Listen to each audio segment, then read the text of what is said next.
బాహుబలి ఘన విజయం తర్వాత ప్రభాస్ ఈసారి పూర్తిస్థాయి యాక్షన్ ఎంటర్టైనర్ చేస్తున్నాడు. రన్ రాజా రన్ ఫేమ్ దర్శకుడు సుజిత్ ఈ సినిమాకు దర్శకత్వం వహిస్తున్నాడు. తెలుగు, తమిళం, హిందీ భాషలో ఒకేసారి ఈ సినిమా తెరకెక్కుతోంది. బాలీవుడ్ నటుడు నీల్ నితిన్ ముఖేష్ విలన్ గా నటిస్తున్న ఈ సినిమా షూటింగ్ ఇప్పటికే స్టార్ట్ చేశారు. రెగ్యులర్ షూటింగ్లకి ప్రభాస్ కొద్ది రోజుల్లో రానున్నాడు. భారీ బడ్జెట్ తో తీస్తున్న సాహో సినిమా విషయంలో ఇప్పటివరకు ఫైనలైజ్ అవనిది ఒక్క హీరోయిన్ మాత్రమే. బాహుబలితో బాలీవుడ్ లో ఏర్పడిన క్రేజ్ ను దృష్టిలో పెట్టుకుని దీపికా పదుకొని, అలియా భట్ వంటి టాప్ హీరోయిన్లను తీసుకుందామని భావించినా వెనక్కు తగ్గారు. దీంతో హిట్ పేర్ గా పేరు తెచ్చుకున్న అనుష్కనే హీరోయిన్ గా నటించనుందని టాక్ వచ్చింది. కానీ లేటెస్ట్ న్యూస్ ఏంటంటే స్వీటీ సాహోలో నటించడం లేదు.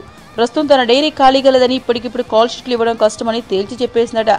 అదీకాక సాహో కోసం అడుగుతున్న డేట్లు ఓ తమిళ సినిమాకి ఆల్రెడీ ఇచ్చేసినందున ఆ సినిమాలో నటించడం కుదరదని స్వీటీ కన్ఫర్మ్ చేసిందనేది టాక్. అనుష్క ఇంతవరకే బిల్లా, మిర్చి, బాహుబలి సినిమాల్లో ప్రభాస్ పక్కన నటించింది. ఈ 3 సూపర్ హిట్ కావడంతో పాటు వారిద్దరి కాంబినేషన్ కు మంచి పేరొచ్చింది. మరోసారి ఆ కాంబినేషన్ రిపీట్ అవుతుందని అంతా అనుకున్నా దానికి బ్రేక్ పడింది. సో ఇప్పుడు సాహో ఫిల్మ్ మేకర్స్ వేరే హీరోయిన్ కోసం సెర్చ్ మొదలెట్టాలన్నమాట.